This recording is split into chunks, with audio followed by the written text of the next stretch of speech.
नमस्कार, मैं अखेड़ा पंचनामा में आप सभी का स्वागत है। मैं हूं सुमित और मंगलवार का दिन भारतीय बाजारों में वैसे तो इंडेक्स आज बिल्कुल फ्लैट दिखेगा आपको, लेकिन एक्चुअल कार्नेज जो था वो था मिड कैप स्मॉल कैप में। मिड कैप इंडेक्स करीब 1.5% नीचे और स्मॉल कैप इंडेक्स करीब 2% के आसपास ही बिकवाली में बंद हुआ है। रियल्टी, पीएसयू बैंक और पीएसयूज जो सबसे ज़्यादा चले थे अभी हाल फिलहाल की तेज़ी में, वहाँ पर सबसे ज़्यादा सेल ऑफ आता हुआ दिखाई पड़ा। 2.5% नीचे रहा निफ्टी का रियल्टी इंडेक्स, करीब पीएसयू बैंक 2.5% नीचे रहे। ऑटो इंडेक्स आधा 1% के आसपास का फॉल वहाँ था। एनर्जी स्पेस में बिकवाली थी। पीएसयू इंडेक्स में करीब 1-1.5% का फॉल था। थोड़ी बहुत बाइंग जो थी वो थी आईटी स्पेस में, आधा % के आसपास की बढ़त देखने को मिली। तो आईटी में भी हैवी वेट बाय कर रहे थे, तो शुरुआत में ही टीसीएस, इन्फोसिस दोनों ने अपने नए हाईज हिट करे और फिर भी पूरे दिन हरे निशान में कामकाज करते रहे। लास्ट आवर में सेल ऑफ थोड़ा और इंटेंस हुआ, specially mid cap small cap में। इंटेंसिटी आप ऐसे समझो कि जो एडवांसेस हैं करीब 300 शेयरों के आसपास के एडवांसेस हैं और उसके सामने रफली 2100 के आसपास के डिक्लाइंस हैं। तो हर एक शेयर के सामने 7-8 शेयर ऐसे हैं जो कि बिकवाली में कामकाज कर रहे हैं। बीएससी पे ये नंबर और सीवियर है, 3500 डिक्लाइंस आपको दिखाई पड़ेंगे एडवांसेस के कंपैरिजन में। जितने भी कैश मार्केट के स्टॉक हैं मेजरली या फिर स्मॉल कैप स्टॉक्स हैं, वहाँ पर डैमेज है और एडवांस डिक्लाइन के नंबर से आपको सिर्फ डैमेज दिखाई पड़ेगा, इंटेंसिटी ऑफ डैमेज नहीं दिखाई पड़ेगा। तो आप ऐसे समझो कि अगर 10 शेयर, हर एक शेयर के सामने 10-11 शेयर गिरने वाले हैं, तो जो 11 शेयर गिरे हैं उनकी गिरावट कहीं ज़्यादा तेज़ है इन कंपैरिजन टू जो तेज़ी वाले शेयर हैं। तेज़ी वाले शेयर 1% 2% ऊपर है, लेकिन गिरने वाले शेयर जो हैं वो 11% 12%, कुछ शेयर तो 20% लोअर सर्किट पर पहुँच गए हैं। तो इस तरह की एक हैवी सेल ऑफ मार्केट में आज के सत्र में आपको दिखाई पड़ेगा और लगातार ये स्मॉल कैप इंडेक्स में प्रेशर चल ही रहा है। 4.5-5% के आसपास इंडेक्स पिछले 2-3 सेशन में ही निकल चुका है और एक हफ्ते के दौरान भी 5-5.5% के आसपास डिक्लाइन आ चुका है। मिड कैप इंडेक्स में भी करीब 2% के आसपास का फॉल हम देख चुके हैं पिछले 2-1 सत्रों में। तो इस तरह की एक हैवी सेल ऑफ वहाँ पर चल रहा है। जितने नीचे की तरफ आप जाते जाओगे कैश मार्केट के शेयरों में या फिर एसएमई में, ये इंटेंस फॉल और बढ़ेगा। तो इसीलिए आप लार्ज कैप आज फ्लैट है, मिड कैप 1-1.5% नीचे है, स्मॉल कैप 2-2.5% नीचे है और एसएमई करीब 4-5% नीचे है। सो जितनी स्मॉल कैपिटली कंपनियां उतनी ज़्यादा फॉल यहाँ पर देखने को मिला है। हाई से मिड कैप इंडेक्स करीब 1% 2%, स्मॉल कैप इंडेक्स करीब 10% के आसपास, माइक्रो कैप इंडेक्स 11% के आसपास और एसएमई 14% के आसपास ईज आउट होता हुआ दिखाई पड़ा अपने हायर ऊपरी लेवल से। तो इस तरह का एक सेल ऑफ आप ब्रॉडर मार्केट्स के अंदर आता हुआ देख रहे हैं। स्टॉक स्पेसिफिक स्टोरी भी थी, लेकिन बहुत ज़्यादा कोई स्टोरी आज काम हो नहीं रहा था। आज स्टार परफॉर्मर में आपको आईटी दिखाई पड़ेगा, टीसीएस अपना नया हाई, इन्फोसिस नया हाई और एचडीएफसी बैंक आज एक तरफा चाल, जहां पर तमाम बैंक्स प्रेशर में थे। एक्सिस आईसीआईसीआई जैसे बैंक प्रेशर में थे। एचडीएफसी बैंक आज हरे निशान में कामकाज करता हुआ दिखाई पड़ रहा था और एक स्ट्रॉन्ग बाइंग थी वहाँ पर। ऑब्वियसली कुछ फंड्स की बाइंग चली रही है और वैसे भी सेफ जोन है, ऑलरेडी जो चीज़ करेक्ट हो चुकी है वो कितनी करेक्ट होगी। So Asian Paints, HDFC bank, TCS, Infosys, ये सब तरह के शेयर जो इवन डी मार्ट आज चलते हुए दिखाई पड़े आपको, वो इसीलिए दिख रहे थे कि ऑलरेडी इतनी समय से रेंज बाउंड है, ऑलरेडी इतनी करेक्शन दिखा चुका है, तो उसमें डाउनसाइड की पॉसिबिलिटी है लेकिन लिमिटेड हो जाती है क्योंकि बहुत समय से अंडर परफॉर्मर है। जब बाजार ही तेज़ी में था तब भी परफॉर्म नहीं कर रहे थे। सो इसलिए वहाँ पर थोड़ी बहुत आज बाइंग देखने को मिली, लेकिन बाकी अदरवाइज़ कैश मार्केट के शेयरों में कितनी भी अच्छी खबर हो, कितना भी न्यूज़ फ्लो हो, कोई फ़र्क नहीं पड़ रहा। आज एक तरफा बिकवाली आते हुए दिखाई पड़ी। लिस्टिंग भी हुई, वो इन्विट की आज लिस्टिंग थी, फ्लैट लिस्टिंग 1% के आसपास के प्रीमियम पर भारत इन्विट लिस्ट होता हुआ दिखाई पड़ा। आईपीओज भी खुल ही रहे हैं, वो प्रीमियम कार का जो आईपीओ है वो भी खुलता हुआ दिखाई पड़ा। सो ऐसे न्यूज़ फ्लोज, ऐसे इवेंट, ऐसे ट्रिगर कंटिन्यूसली जारी हैं, बट ठीक है, मार्केट में अदरवाइज जो प्रेशर है वो ज़रूर बनता हुआ दिखाई पड़ रहा है। अब इवेंट्स को अवेट कर ही रहे हैं market and going forward companies के अर्निंग्स भी आते हुए दिखाई पड़ेंगे।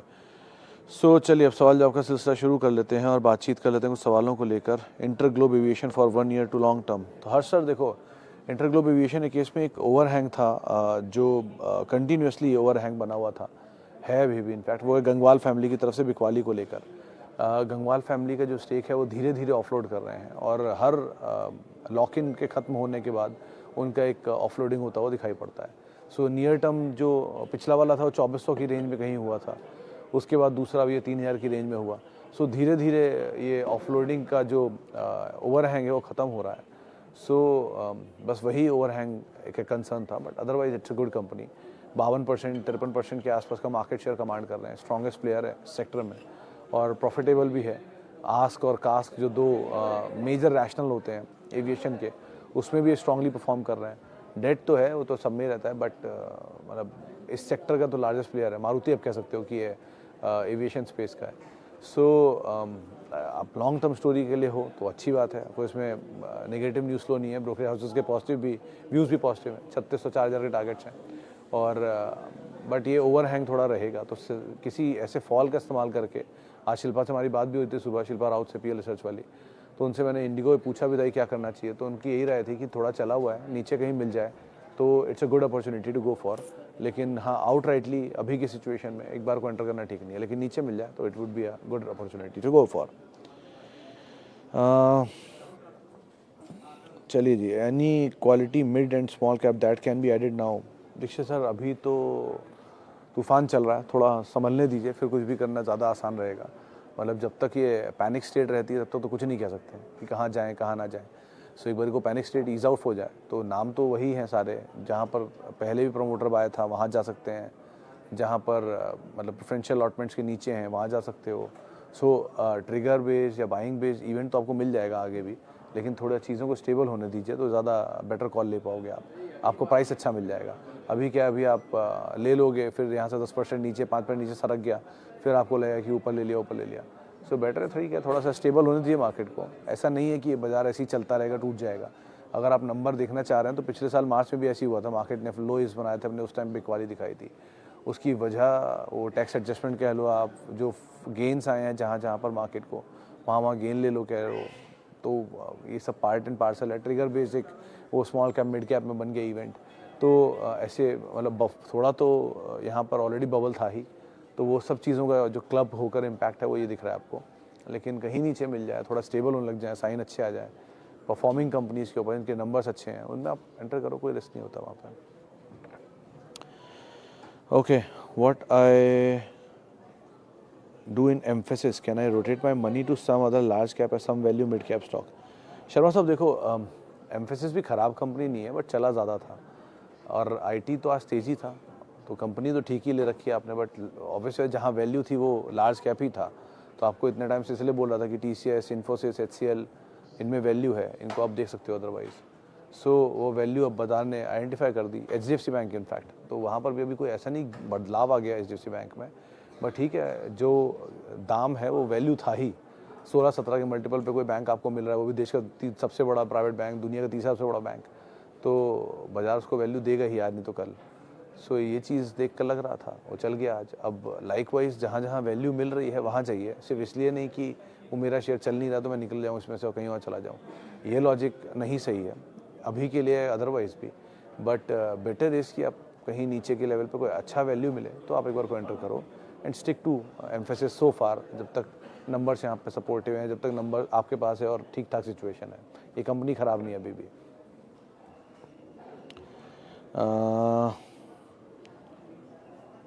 आवास फाइनेंशियल, ऋषभ इंस्ट्रूमेंट, आरएचआई, मैग्नेसीटेट के सीएमपी। आरएचआई वुड भी, लेकिन इसमें कुछ न्यूज़ फ्लोज चल रहे हैं नेगेटिव, तो थोड़ा स्टेबल होने दीजिए अगेन। सर अभी देखो, जब तेज़ी थी तब एक तरफा तेज़ी थी, तो सब कुछ लेने में लगे हुए थे कि ये भी ले लो वो भी ले लो। अब टूट रहा है तो सब कुछ लग रहा है कि ये कहाँ जाएगा कहाँ रुकेगा। सो तब भी यही था कि थोड़ा स्टेबल हो जाओ, थोड़ा कैपिटल निकाल लो। अभी भी बोल रहा हूँ कि रुक जाओ, थोड़ा स्टेबल होने दो, फिर एंटर कर लेना, कोई भागा नहीं जा रहा बाजार। थोड़ा सा you need to have some patience. और ये रही बात फॉल्स की, तो बाजार के फॉल्स ऐसे ही आते हैं, आता है। जब तेज़ी थी तब भी ऐसी आई थी ना, जब फॉल है वो भी ऐसे ही है। इंटेंस सेल ऑफ और इंटेंस गेन तो मार्केट में चलते रहते हैं, and volatility is part of the trade. So ठीक है, थोड़ा बहुत बिकवाली रहता है मार्केट में, चलने दीजिए, नीचे आने दीजिए, स्टेबल होने दीजिए, दाम स्टेबल हो जाए, लॉजिक उनके पीछे हो तो आप आराम से एंटर कर सकते हो। अब लॉजिक कैसे होंगे, जैसे फॉर एग्जांपल कोई कंपनी है, उसका प्रेफरेंशियल इशू आया हुआ है मान लीजिए 700 रुपये पे, या QIB आया हुआ 700 रुपये पे, और वो मिल रहा है 450 रुपये में, 450 रुपये में, 500 रुपये में, तो ऑब्वियसली बात है ना कि इंस्टीट्यूशनल्स को जहाँ पर शेयर अलॉट किए गए उससे नीचे मिल रहा है 200 रुपये, तो आपको वैल्यू दिख रही है उसमें। 2 कोई बुक वैल्यू के नीचे पहुँच गया, 3 कोई कहीं प्रमोटर ने बाय किया उस लेवल के नीचे आ गया। सो ऐसे कुछ चीज़ें मिल जाएंगी आपको कुछ दिन बाद, क्योंकि रैशनल होता है मार्केट, दोनों तरफ बिकवाली आती है, तो वो बिकवाली में कभी रैशनल मिला नीचे तो आप उसमें आराम से एंटर करो, ज़्यादा बेटर है। अभी के लिए just wait and watch is a better option. देखो ज़रा स्क्रीन क्या हो रहा है, होने दो कैसा क्या हो रहा है, कितना सेल ऑफ आ रहा है, उसके बाद देखते हैं क्या करना है इसमें आगे। सर स्नोमैन प्रमोटर बाइंग के पास आ गया है around 64, what to do now, can we add, you can add निक। आज किया वो 74 में भी आप ऐड कर सकते थे, but the stop loss is 59, वो तो फिक्स है क्योंकि वो पहला जोन था 60 रुपये जहाँ पे प्रमोटर ने बाय किया था। सो उससे 1 रुपये नीचे या मैक्स 2 रुपये नीचे आपको स्टॉप लॉस लेके ही चलना होगा। सेल ऑफ था आज का 63 रुपये के आसपास तक के लोस थे। सो अभी भी ट्रिगर वही है, प्रमोटर का बाय है, बस स्टॉप लॉस आपका 59 रहेगा और आप बने रहोगे। और आपको बाय करना, बाय भी कर सकते हो, बट अगेन एक ही चीज़ है कि किसी भी सूरत में स्टॉप लॉस आपका 59 ही रहेगा यहाँ पर। And keep an I on promoter buying. अगर फिर बाय होता है तो again it's a good trigger. Nippon silver 20 purchase कर रहे हैं, गोल्ड में कौन सा परचेज करना चाहिए जिसमें लिक्विडिटी रहे? बेंचमार्क में होती है जैन साहब, मेरे ख्याल से बेंचमार्क में होती है। पहले निपॉन में भी है, इनफैक्ट निपॉन गोल्ड की ETF में मिल जानी चाहिए। ICICI वाले में भी रहती है गोल्ड की लिक्विडिटी, और बाकी तो कोटक वाले में रहता है, UTI में भी रहता है, एक्सिस वाले मतलब। लेकिन बेटर इज़ आप जा सकते हो तो कोटक ठीक है, निपॉन ठीक है, इन दोनों में फिर भी लिक्विडिटी मिल जाती है आपको। बट अगेन ETF अगर आप ले रहे हो तो आउट राइटली मत लेना, SIP फॉर्म में थोड़ा थोड़ा डाल लो, उसको हर महीने के लिए डाल लो, कोई इशू नहीं है, लेकिन SIP फॉर्म में लेना। और mix it with an equity fund, मतलब आप निफ्टी ETF भी ले सकते हो और along with that gold ETF भी ले सकते हो, तो आप डाइवर्सिफाइड रहोगे दोनों साइड पर। सो उस तरीके से अपना चुनाव करना, आउट राइटली सिर्फ एक तरह की ETF मत लेना, कमोडिटीज़ के सारे ETF ले लिया, ऐसे मत करना। शारदा मोटर विनोद जी वैसे तो एक अच्छा वैल्यू है, मतलब 16 के मल्टीपल में था लास्ट टाइम मैंने देखा था, और नंबर भी अच्छे थे इस कंपनी के, कंसिस्टेंट नंबर हैं, कुछ बड़े फंड्स की बाइंग भी हुई है।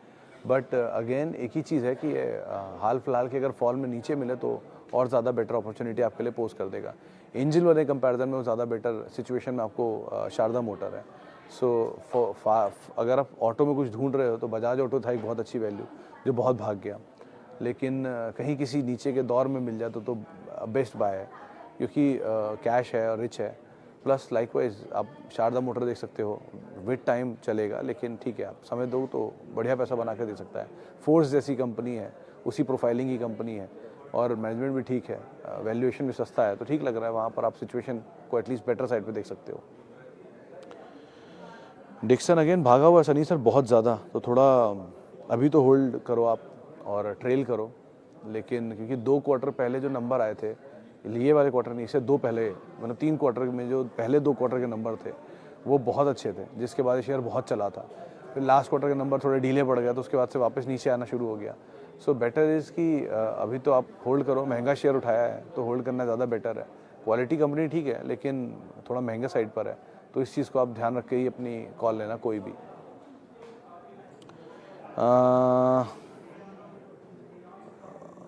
मान industries below mister Kacholia's price, Neuland lab for long term. तो मतलब दीक्षित जी मेरे को पता नहीं कचौलिया साहब ने कहाँ लिया है, 1 2 अगर उनके दाम से नीचे है तो आप उनको अगर फॉलो करो तो उनको ही फॉलो करना, 1 इसमें फिर मेरा थॉट इज इरेलेवेंट।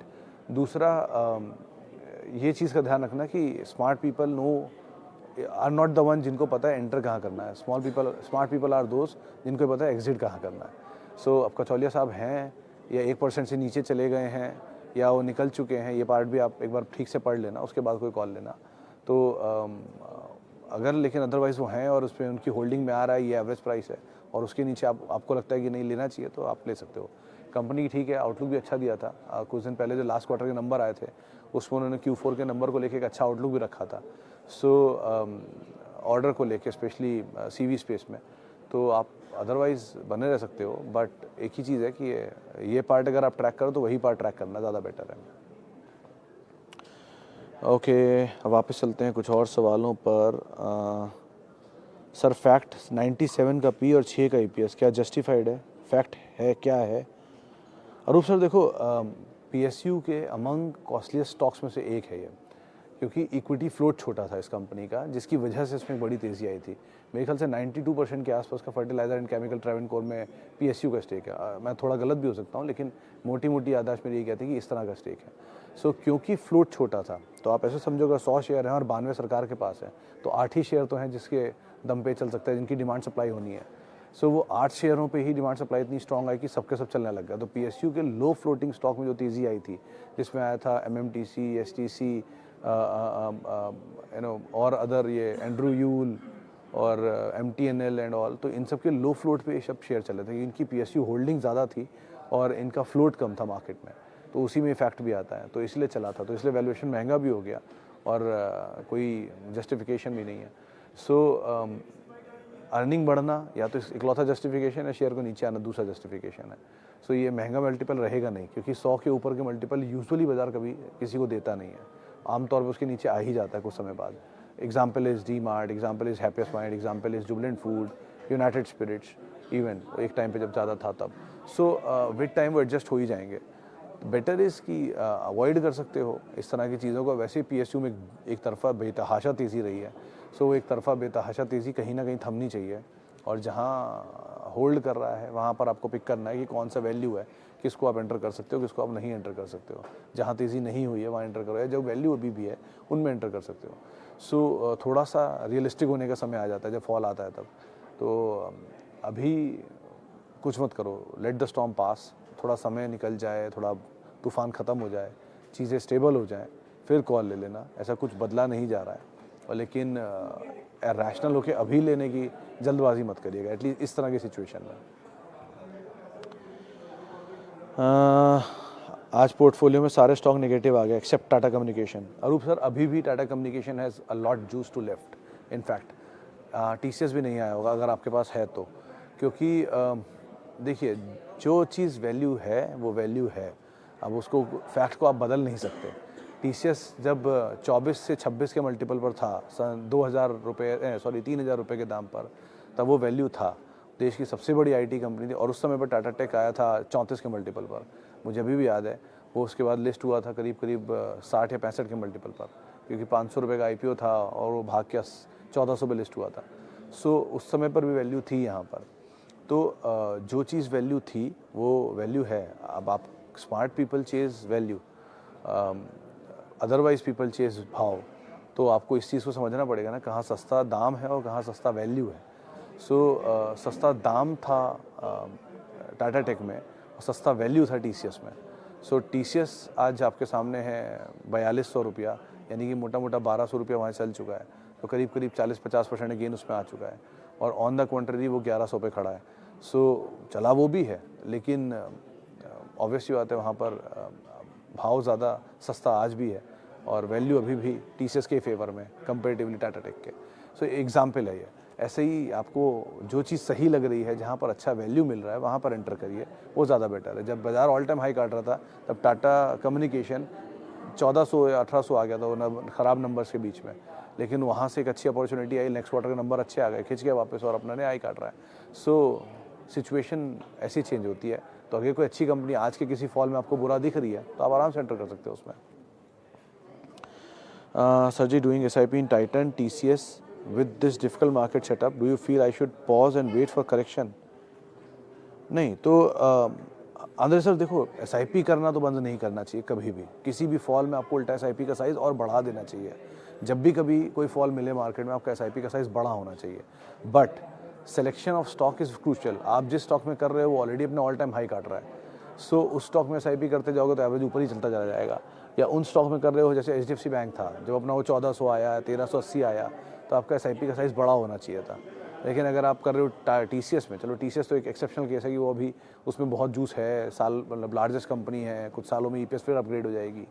लेकिन और किसी कंपनी में जहाँ पे अपने ऑलरेडी आप देख रहे हो कि ऑल टाइम हाई बन रहा है, उनमें आप मत करो SIP, रुक जाओ, थोड़े दिन के लिए होल्ड कर लो, थोड़ा नीचे आ जाए फिर आप काम कर लो।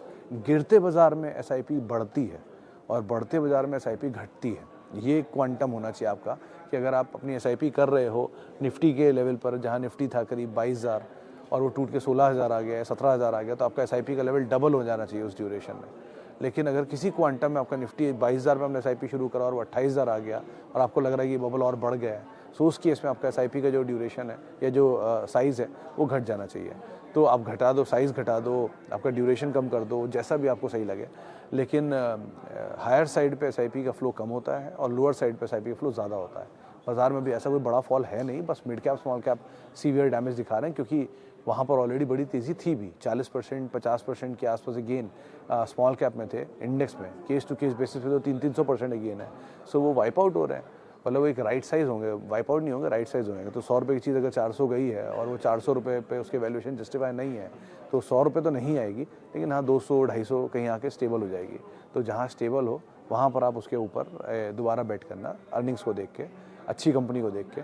लेकिन जहाँ पर अनाप शनाप वैल्यूएशन है, बिना प्रॉफिट के शेयर चले जा रहे थे, उनसे तो दूर ही रहिए, सबसे बढ़िया है। ओके आगे बढ़ते हैं। What should plan of action for long term investment in ITC given BAT exit. देखो sir, when will it bottom out? ITC में जिस दिन बैट का स्टेक सेल हुआ वो एक अच्छा ट्रिगर होगा। क्यों? क्योंकि एक बड़ा इन्वेस्टर अगर एग्जिट कर रहा है जो सालों से है, मतलब 28-30 साल से बैट इन कंपनी में इन्वेस्टेड है, और अब वो एग्जिट करेगा, तो ये कंज्यूम भी हो जाएगी इक्विटी। आप खुद सोचो कि बैट का इतना बड़ा स्टेक अगर मार्केट में बिकने आ रहा है तो कोई लेने वाला होगा तभी तो बिकने आ रहा है। तो शायद नियर टर्म एक जर्क उसमें उस दिन लगे या उसके आसपास लगे, लेकिन वो एक बड़ा ओवरहैंग खत्म हो जाएगा इस कंपनी के लिए। आईटीसी एक बढ़िया कैश जनरेटिंग मशीन है, कंपनी है, जो कि लगातार प्रॉफिट जनरेट कर रही है, कैश फ्लो जनरेट कर रही है, स्ट्रॉन्ग फंडामेंटल है, स्ट्रॉन्ग नंबर्स हैं।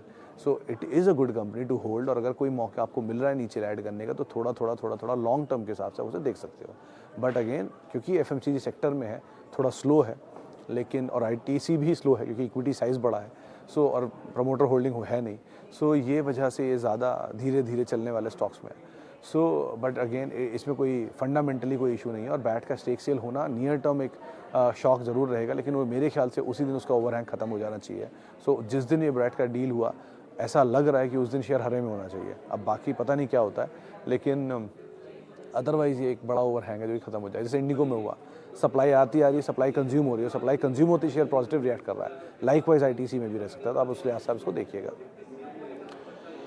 Hello Sumit ji, 40 share of Tata chemical average इतना, व्हाट शुड आई एक्यूमुलेट? आप कर सकते हो, नहीं आप आराम से ऐड कर सकते हो इसमें। Also suggest your view on Bajaj finance, 13 share 6।